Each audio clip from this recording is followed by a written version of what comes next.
أعوذ بالله من الشيطان اللعين الرجيم بسم الله الرحمن الرحيم اللهم صل على محمد وآل محمد الإمام المهديين وسلم تسليما. Assalamu alaikum wa rahmatullahi wa barakatuh. My dear brother Hussein. Wa alaikum assalam wa rahmatullahi wa barakatuh, Father. Thank you for joining me. Thank you for having me, Aba Al Sadiq. It's an honor. The honor is all mine. So today we saw in the news, there was a news article which came out, and I think it's been out for a few days now, and it was based on a comment that the vice presidential candidate in the United States had said.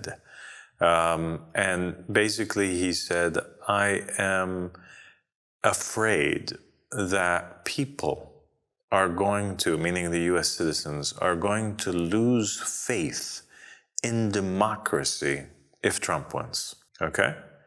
So that's an interesting statement, and it's an interesting times that we're living in right now, because you have the United States of America, and the United States is known in the world right now as being the #1 democracy on the planet, right? Right. And it is actively and has actively been seeking to spread democracy all throughout the world. Right? And it invests billions of dollars in wars and in special operations and in the spread of American propaganda through their television or media outlets or their newspapers or their influence on different regimes and politicians all around the world in different nations in order that they convert people from the systems of rules which they are following, whether they're theocracies or autocracies or communist governments or whatever it is, monarchies that are ruling them. They try to convert them over to becoming Democrats, people that believe in democracies, people that are allowing voting, people that are establishing a particular form of rule. And we find that in this same country at the moment, something is very interesting is taking place that really has not happened for a very long time, perhaps never in the history of the United States, and that is that the United States is disunited. It is currently the disunited States of America.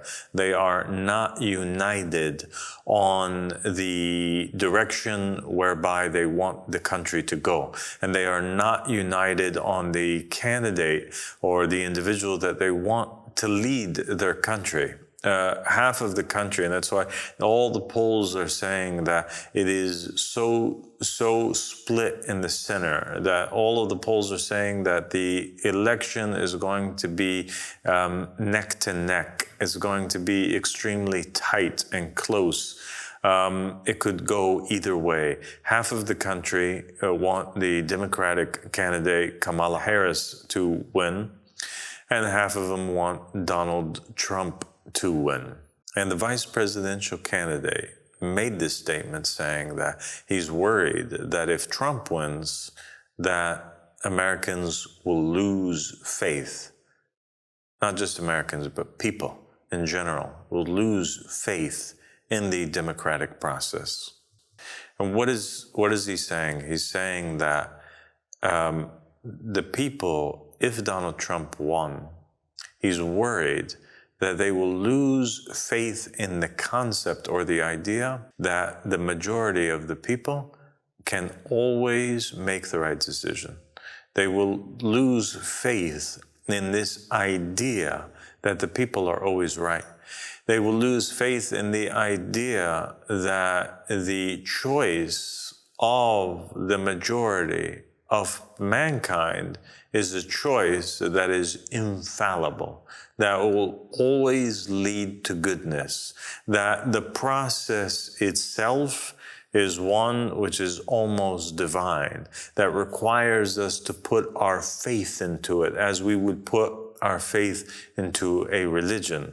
When God Almighty appointed Moses, or he appointed Jesus, the Messiah, to rule over the Israelites as king, and as God will send Jesus a second time for a second coming, and the Christians And the Muslims believe that he will rule as a king, as the God of Islam and Abraham and Isaac and Jacob. Allah subhanahu wa ta'ala sends the Mahdi as a king to rule over the Islamic nation, and it requires the faith of the people to be firm in that choice that is made by Allah subhanahu wa ta'ala. The vice presidential candidate of the United States is saying that that same faith is required to be placed. We're supposed to have faith in the process of democracy and the outcome of democracy. We're supposed to have faith in the president of the United States. We have to have faith in the choice of the majority of the people, even though the Quran says if you follow the majority of the people, you will be led astray, right?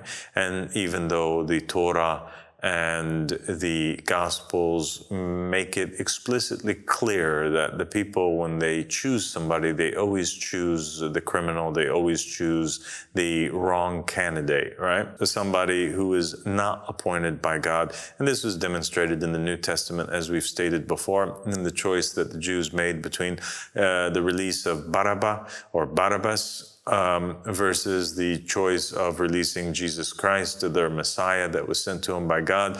The Jews chose Barabbas, the criminal, to be released instead of Jesus. And God was greatly offended in the Torah when he appointed Samuel as a judge over the Israelites and as his messenger and his mouthpiece to them, as his ruler over the Israelites, and they themselves objected to that and demanded that God and Samuel appoint over them a king the likes of the other nations. All right?